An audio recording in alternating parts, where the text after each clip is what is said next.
ஆகிறது. கையில் கொஞ்சம் காசு இருந்தால் நீதான் அதற்கு எஜமானன்.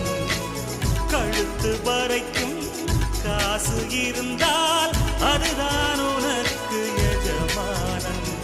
வாழ்வின் அர்த்தம் புரிந்துவிடு, வாழ்க்கையை வாரி குடித்துவிடு. ஒருவன் ஒருவன் முதலாளி, உலகில் மற்றவன் தொழிலாளி. விதியை நினைப்பவன் ஏமாடி, அதை வென்று முடிப்பவன் அறிவாளி. ஒருவன் ஒருவன் முதலாளி, உலகில் மற்றவன் தொழிலாளி. விதியை நினைப்பவன் ஏமாடி, அதை வென்று முடிப்பவன் அறிவாளி. பூமியை வெல்ல ஆயுதம் எதற்கு?